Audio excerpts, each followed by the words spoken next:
Avant de plonger dans cette saison 3 explosive, on vous a préparé un récap rapide des saisons 1 et 2, histoire de remettre les pendules à 100. Mais si vous êtes déjà à jour et que vous voulez passer directement à la saison 3, le timecode est en description. Cliquez et c'est parti. Allez, accrochez-vous, le jeu reprend maintenant. Tout commence avec Ji-Hoon, un homme que la vie a brisé, rincé jusqu'à l'os, plus un sou en poche, incapable même de payer les soins de sa mère malade. Dans les yeux du monde, ce n'est plus qu'un raté, un de plus. Mais au fond du trou, quelqu'un lui tend une carte, une invitation. Pas pour un job, non, pour un jeu dont peu ressortent vivants. On lui promet une chance, une seule, il accepte. Et lorsqu'il arrive sur place, il découvre qu'il n'est pas le seul à avoir été aspiré par ce piège. 500 participants, tous broyés par la misère, tous prêts à vendre leur âme pour une dernière opportunité. Mais ce n'est pas un jeu, c'est un massacre organisé. Un robot géant, froid comme la mort, surveille les moindres gestes. Et au moindre faux pas, il détruit. Pas de deuxième chance, pas de pause, juste un bruit sec. Et le silence qui suit. Pour survivre, Ji-Hoon va faire ce que beaucoup n'auraient jamais imaginé. Il trahit un vieil homme, atteint d'un cancer, vulnérable et seul. Il l'utilise comme un pion. Et à la fin, il gagne. Il sort vivant. Tandis que les autres, tous les autres, tombent, un par un. Mais cette victoire n'a pas le goût du triomphe. Elle a le goût du sang. Il reçoit une somme colossale, une fortune capable de changer sa vie. Et pourtant, il ne la touche pas. Pas une seule fois, car chaque billet lui rappelle que des centaines de personnes ont péri. Et lui, il est en vie. À quel prix? C'est alors qu'il découvre l'horreur derrière le rideau. Ces jeux ne sont pas simplement cruels. Ils sont orchestrés par une élite invisible, des aristocrates déconnectés du réel, qui se délectent de la souffrance humaine comme on regarde un match de boxe. Leur plaisir? Regarder des gens comme lui mourir pour divertir leur ennui. Gi-Hoon jure que cela s'arrêtera, qu'il fera tout pour détruire ce système. C'est à ce moment qu'un autre protagoniste entre en scène, Jun-Ho, un policier discret, méthodique, mais rongé par une blessure intime. Son frère a disparu, sans laisser de traces. En fouillant sa chambre,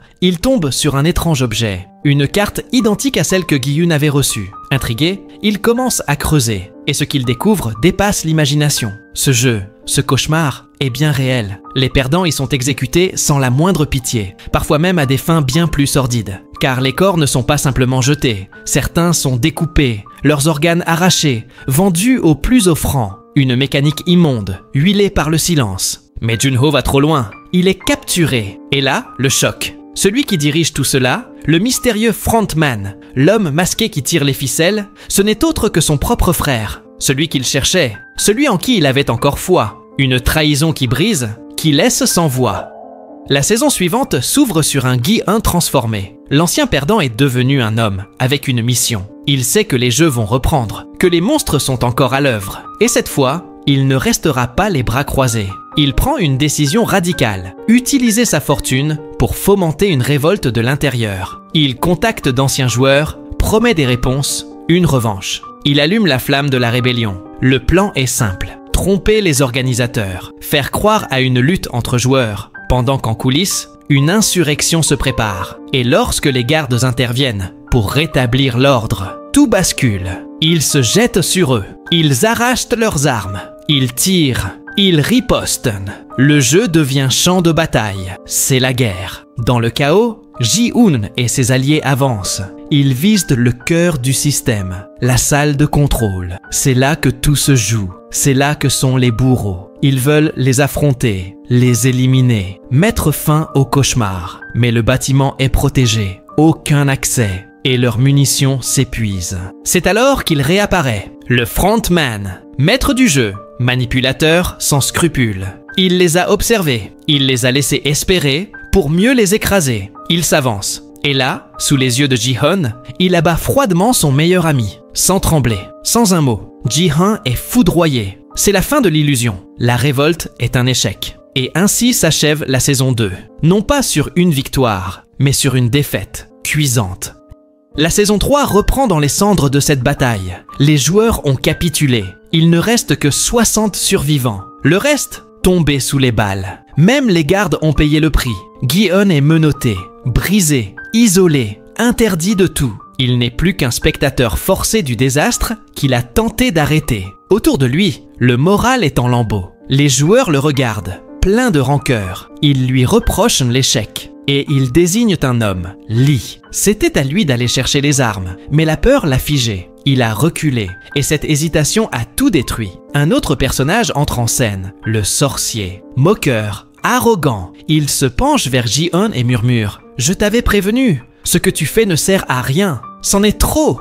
Gi-Hoon explose, il bondit, attrape le sorcier à la gorge et tente de l'étrangler. Il faut l'intervention de plusieurs personnes pour le retenir, mais sa rage ne redescend pas. Cette nuit-là, Gi-Hoon ne dort pas. Il fixe Lee, sans ciller, et à force, même Lee commence à trembler. Il sent que dans ce regard, il n'y a plus rien à sauver. Et puis, vient le vote. Une dernière chance de s'opposer au jeu, de dire non. Mais non, la majorité vote pour continuer. Le cauchemar ne fait que recommencer. Ji-Hoon sombrait un peu plus dans l'abîme. Il n'était plus simplement triste, il était désespéré. Et pourtant, il n'avait pas le choix. Le jeu reprenait. Il devait avancer, mettre un pied devant l'autre, continuer, comme un condamné à mort qui marche vers la potence. Alors que les joueurs étaient guidés à travers un long couloir silencieux, l'odeur de la mort les précéda, et ce qu'ils virent les marqua à jamais. Les corps suspendus, mutilés, rigides. Ceux qui, la veille, s'étaient rebellés. Désormais, leurs cadavres pendaient comme des trophées sanglants. Un avertissement muet, mais brutal. Personne ne disait un mot, mais les visages hurlaient de terreur. En entrant dans la nouvelle salle de jeu, une atmosphère étrange les enveloppa. Au centre, trônait une immense sphère transparente, presque irréelle. À l'intérieur, des boules, certaines rouges, d'autres bleues. Le mécanisme était simple, cruel, presque enfantin. Chaque joueur devait tirer une boule au hasard. Le hasard allait décider de leur camp, et donc de leur sort. Les rouges formèrent la Red Team, les bleus la Blue Team, et personne ne pouvait choisir. Pendant ce temps, ailleurs, loin de cette pièce, un autre fil de l'histoire se déroulait. Noelle, une garde sadique connue pour avoir tué des joueurs dans la saison précédente, apparaissait à nouveau. Sauf qu'aujourd'hui, elle faisait l'inattendu. Elle sauvait un joueur, un homme que les autres gardes croyaient mort, et avait envoyé à la salle des organes, là où les corps sont ouverts, pillés, effacés. Mais Noelle surgit, elle braque son arme, elle tire. Elle abat les gardes sans une hésitation, puis ordonne au médecin « Sauve-le, sinon je t'éclate la cervelle ». Pas un ordre, une promesse. Retour dans la salle de jeu. Deux équipes sont désormais prêtes. Le nom du jeu est de révéler clé et couteau. Une sinistre variation du jeu du chat et de la souris. Un cache-cache sanglant. Les règles sont limpides et monstrueuses. La Blue Team doit se cacher. La Red Team doit les traquer et les tuer. Pas de compromis. Si un joueur de la Red Team ne tue personne, il sera exécuté à la fin du jeu. On distribue les armes. Des couteaux aiguisés comme des rasoirs pour les rouges, des clés énigmatiques pour les bleus. Ces clés ouvrent certaines portes secrètes dissimulées dans le labyrinthe du jeu. Se cacher devient leur seule chance de survie. Gi-Hoon, par le sort cruel de la boule, fait partie de la Red Team. Et devinez qui est en face? Lee, l'homme qu'il est. L'homme qu'il accuse d'avoir tout gâché. L'homme qu'il veut tuer de ses propres mains. Lee, lui, est pétrifié. Il sait. Il sent que chaque battement de cœur pourrait être le dernier. Dans un autre coin de l'histoire, Junho poursuit ses recherches, toujours obsédé par l'île maudite du Squid Game. Mais il ignore qu'il est manipulé, trahi par l'un de ses propres partenaires, un agent infiltré envoyé par son frère, In-Oh, le même frontman qui orchestre tout. Un piège dans le piège, retour dans le présent, dans l'arène. La panique monte chez la Blue Team. Leur taux de survie est minuscule. Ils protestent, ils supplient. Les gardes leur offrent une chance. Échanger de place avec un joueur rouge, si celui-ci accepte. Beaucoup essaient, personne ne réussit. Alors, la consigne tombe. Tous les membres de la Blue Team doivent entrer en premier dans l'arène. Ils auront quelques minutes pour se cacher. L'arène ? Un labyrinthe gigantesque, avec des dizaines de pièces verrouillées. Chaque joueur reçoit une clé, mais il faut trouver la bonne porte. Et vite, on retrouve Danny, enceinte jusqu'au cou, aidée par Kate et Jeng, qui refusent de la laisser seule. 3 survivantes, soudées par l'horreur. À l'extérieur, les membres de la Red Team se préparent. Leur regard est vide. Beaucoup sont paralysés par la peur, d'autres déjà accros à des substances pour se donner du courage. Et puis, il y a Ji-Hoon. Lui ne pense qu'à Lee, à ce qu'il lui fera.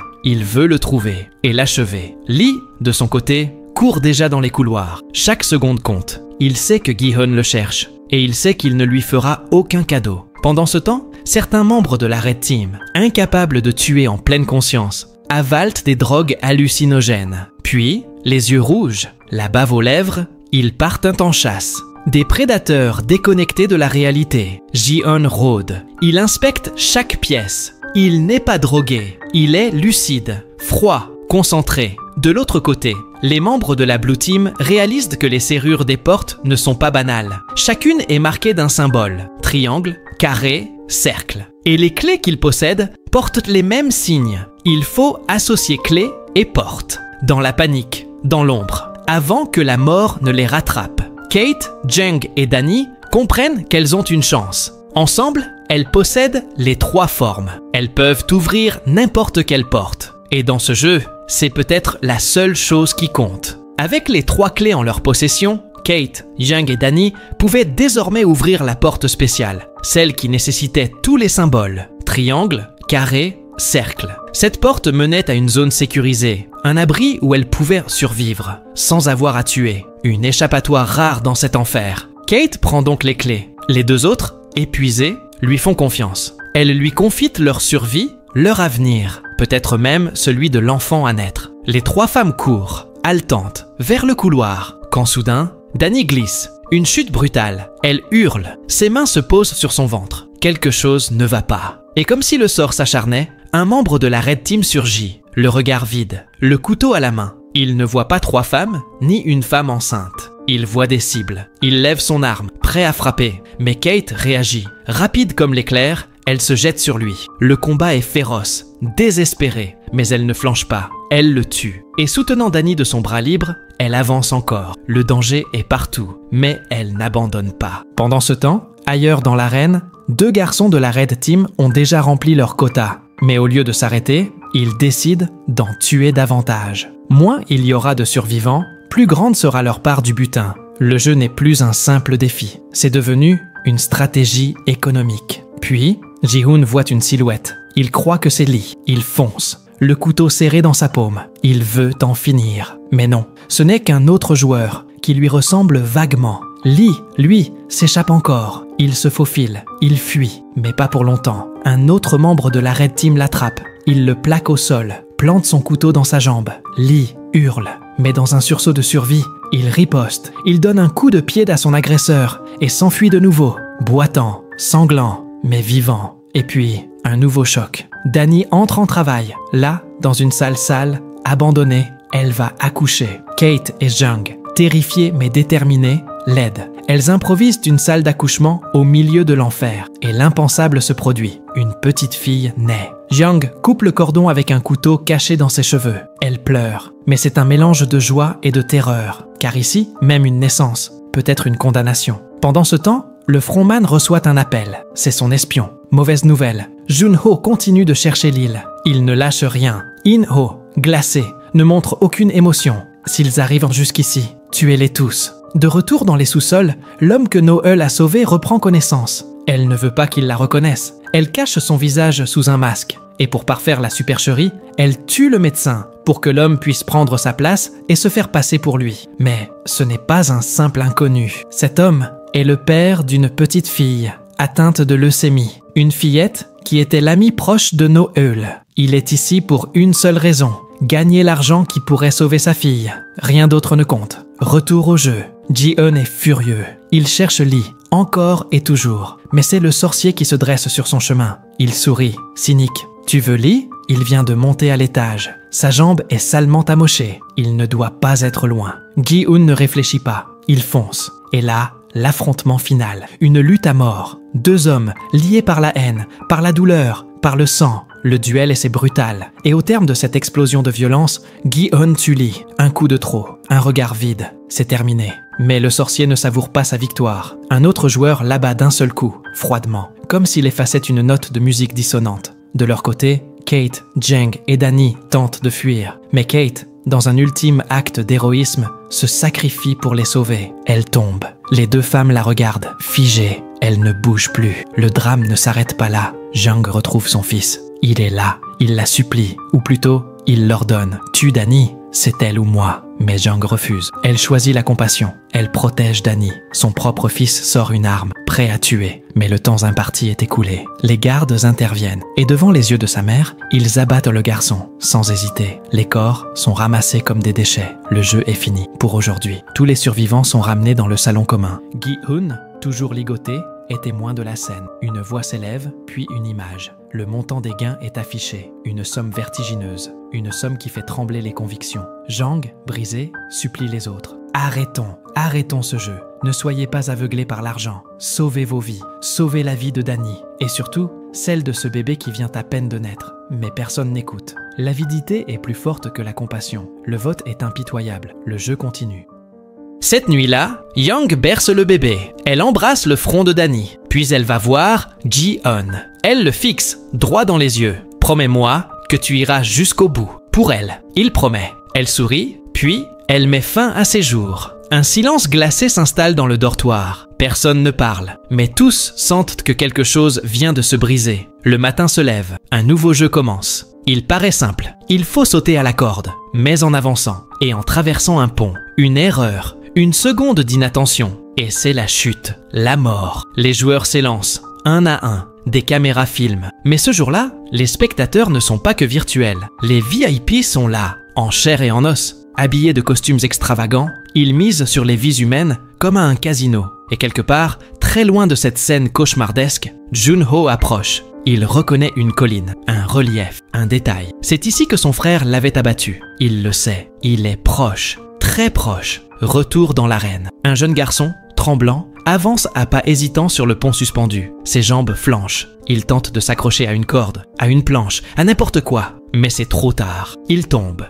Un cri, puis le vide et le silence. Sa chute déclenche une onde de panique. Les joueurs derrière lui, figés par la peur, avancent désormais comme s'ils marchaient sur des fils de rasoir. Chacun de leurs pas peut être le dernier. Mais pendant que la terreur hante les pas des vivants, les VIP, eux, s'ennuient. Assis dans leur salon doré, ils décident soudain que le bébé de Danny doit être considéré comme une joueuse à part entière. Oui, une nouvelle participante, même si elle ne sait ni marcher ni parler. Danny, dévasté, implore Gi-hun, encore, et lui accepte. Il enlève sa veste, la transforme en porte-bébé. Il glisse la petite fille contre son torse. Puis, les poings serrés, il s'élance. Le pont devient un champ de chaos. Les joueurs ne peuvent plus avancer groupés. Alors, ils se servent les uns des autres. Certains trébuchent, s'agrippent à leurs voisins et les entraînent dans leur chute. D'autres, plus cyniques, poussent les faibles pour libérer le passage. Une vraie jungle. Une épreuve de survie déguisée en jeu.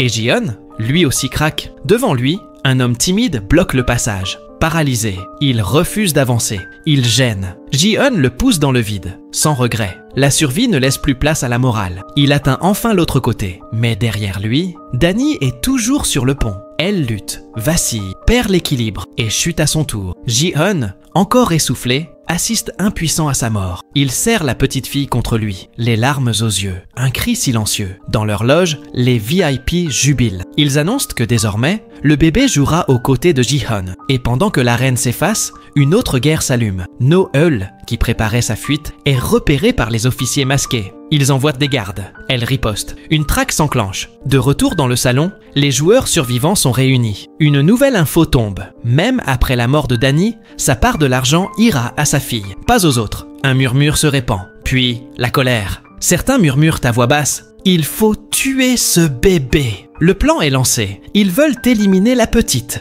Et Ji-hun avec elle. Mais les gardes interviennent à temps. La tension monte. Désormais, la survie du nourrisson est devenue une menace pour tous. Et Ji-hun sait qu'il ne peut faire confiance à personne. Frontman, qui observe tout, décide d'intervenir. Il convoque Ji-hun dans son bureau. L'homme entre. Et là, la vérité éclate. Frontman est In-ho, celui que Ji-hun croyait son ami, celui qui l'avait soutenu. Il était derrière tout ça, depuis le début. Ji-hun est foudroyé. In-ho lui propose un marché sinistre. Tous les joueurs veulent te tuer, et tuer cette fille. Alors écoute bien, tue-les tous, avant la dernière manche, et je te donne l'argent, et l'enfant. Pendant ce temps, Jun-ho, toujours à la recherche de l'île, tourne en rond. Quelque chose cloche. Il comprend enfin pourquoi un des policiers qui l'accompagne le trahit. Il est l'homme d'In-ho. Pris de rage, Jun-ho l'attaque. Un combat sauvage s'engage. L'autre voulait les éliminer, sur ordre direct. Mais cette fois, c'est lui qui tombe, mort. Et pendant que l'un trahit et l'autre tue, Noelle,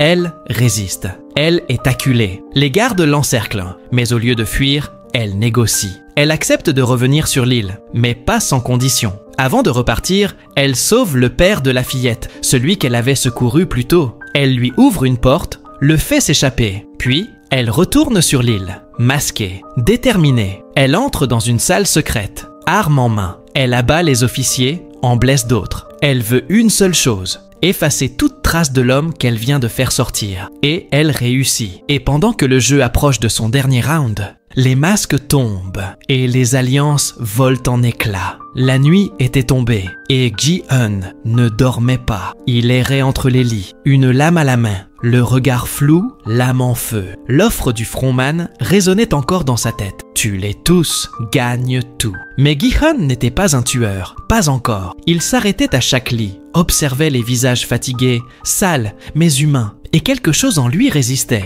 Une voix sourde, celle de sa conscience. Elle hurlait « Ce n'est pas toi, ce n'est pas qui tu es !» Alors, au bord de l'abîme, il renonce. Dans l'ombre, In-Oh observait tout. Et ce qu'il vit le frappa au cœur. Il se revit, lui, en 2015. Lui aussi avait reçu cette proposition. Lui aussi avait hésité. Mais lui avait dit oui. Il avait massacré tous les autres pour sortir vivant, riche, puissant. Et maintenant, face à Ji-Hun, il comprit. Tout le monde n'est pas aussi pourri que lui. Le jour se lève. Une nouvelle épreuve commence. Cette fois, c'est une folie pure. 3 tours géantes perchées au-dessus du vide, ornées de formes géométriques. Le but ? Faire tomber les autres pour survivre. Il ne s'agit plus de jouer. Il faut trahir, pousser, tuer. Et au milieu de cette barbarie, un cri. Jack prend la parole. Il révèle la vérité. Cette petite fille, c'est ma fille. Son regard se durcit. Il veut la sauver, coûte que coûte. Il attrape une barre métallique et sans hésiter, il pousse un vieil homme dans le vide, puis un autre, et encore un autre. Il devient une machine, une bête. Un père enragé prêt à tuer le monde entier pour une seule vie. Partout sur les tours, c'est la guerre. Les alliances explosent, les coups pleuvent, et pour chaque joueur précipité dans le vide, un round est gagné. Jack, lui, grimpe, élimine, domine. Puis, un miracle. Un joueur se sacrifie pour sauver le bébé. Une étincelle d'humanité dans un océan de sang. Mais Jack, lui, continue. Il égorge un homme à coups de couteau. Il le jette dans le vide. Rien ne peut l'arrêter. À la fin, il ne reste plus que lui et Ji-Hun. Jack fixe Gi-Hun et propose l'impensable. « Donne-moi l'enfant, je la jette et je t'épargne. » Mais Ji-Hun refuse. Son regard est clair, résolu. Cette petite fille est tout ce qu'il lui reste. Son seul lien avec ce qu'il lui reste d'âme. Un combat féroce s'engage. Jack sort son couteau. Il frappe, encore et encore. Ji-Hun esquive, protège l'enfant. Mais dans la lutte, Jack parvient à attraper la fillette. Il s'approche du bord, le vide sous ses pieds. Et là, il lève la petite fille au-dessus du gouffre. Les VIP retiennent leur souffle. Dans un ultime réflexe, Ji-Hun fonce, pousse Jack, rattrape la veste contenant la fillette et laisse Jack tomber. Il aurait pu le sauver. Il aurait pu tendre la main. Mais il ne l'a pas fait. Jack chute et meurt. Le dernier round arrive. Ji-Won est seul, avec la petite. Le vent souffle. Le silence est glacial. Les VIP sont là. Il rit. Il parie. Il va la jeter. Il va vouloir vivre. Il va prendre l'argent. Ji-Hoon regarde la console. Le bouton rouge du final round. Il le presse. Les caméras se braquent s'érangent sur lui. L'attente est insoutenable. Et puis, il s'avance vers le bord. Tous pensent qu'il va la lancer. Mais non. Il dépose doucement l'enfant sur le sol et saute, sans un mot, sans une larme, sans un regret. Il choisit de mourir pour qu'elle vive. Le silence est total. Les VIP, choqués, se regardent. Personne n'avait vu ça venir. Le frontman est resté figé. Le corps de Gi-Hun venait de disparaître dans le vide. Et avec lui, le dernier souffle d'humanité de ce jeu. Et tandis que le corps de Gi-Hun disparaît dans le vide, l'écran s'éteint. Ji-Hun avait gagné 2 fois. Il aurait pu vivre dans le luxe, le pouvoir, l'excès. Mais il avait préféré mourir pour sauver une enfant. Et maintenant, In-Oh doute. Où est passée sa propre humanité? Il n'avait gagné qu'un seul jeu. Et pourtant, il s'était transformé en bourreau, une bête, un pantin au service des puissants. Il quitte sa tour, les pensées en chaos, et descend dans l'arène, là où tout s'est joué. Il avance, lentement, ramasse la fillette, la serre contre lui. Mais il n'a plus d'âme. C'est alors que Jun-Ho entre en scène. Enfin, il pointe son arme sur In-Oh, son propre frère, le traître. Le tueur, il est prêt à tirer, à en finir. Mais il voit la petite fille dans les bras de son frère. Il hésite, ses mains tremblent, les larmes montent. et il crie « Pourquoi ? Pourquoi t'as fait tout ça ?» Pas de réponse. Mais In-ho, lui, c'est une chose. La police est là. Le masque est tombé. Il prend une décision radicale. Effacer toute trace. Il déclenche l'ordre. Tous les explosifs de l'installation sont activés. Compte à rebours. 30 minutes. Les murs vibrent. Les VIP s'affolent. Certains fuient en hurlant. D'autres rient encore. In-ho, les VIP et Noel réussissent à s'enfuir. Juste à temps. Le complexe explose. Tout est réduit en poussière. Le jeu est terminé. Du moins, c'est ce que l'on croit. 6 mois passent. Junho rentre chez lui. Mais un colis l'attend. À l'intérieur, la petite fille. Et toute la cagnotte gagnée. Un mot anonyme. Pas besoin de signature. Junho comprend. Ino lui a tout envoyé. Peut-être par remords. Peut-être pour réparer. Ou peut-être parce que c'était la seule bonne chose qu'il lui restait à faire. Scène post-générique. Une jeune fille, dans une ruelle. Elle sourit, tape une feuille rouge au sol. Elle joue, elle recrute, elle observe. In-ho, de passage, voit tout. Il comprend aussitôt. La base a explosé, mais le Squid Game n'est pas mort. Il se propage, il mute. Et cette fois, il s'installe aux États-Unis. Et ainsi, s'achève cette saison. Si vous êtes encore là, c'est que vous avez survécu. Pas aux épreuves du Squid Game, mais à cette histoire. Une histoire de chaos, de trahison, de sacrifice. Merci d'avoir suivi cette aventure jusqu'au bout. Un immense merci à vous, abonnés fidèles ou nouveaux venus, pour votre présence, votre soutien. Merci à ceux qui partagent, qui commentent. Dites-nous en commentaire, qu'auriez-vous fait à la place de Gi-jun ? Pensez-vous que le Squid Game peut vraiment s'étendre dans le monde entier ? Et surtout, êtes-vous prêts pour la suite ? N'oubliez pas de liker, de vous abonner et d'activer la cloche pour ne rien rater. Ce n'est pas la fin du jeu. À très bientôt. Et souvenez-vous, dans ce monde, parfois, la pire épreuve, c'est de rester humain.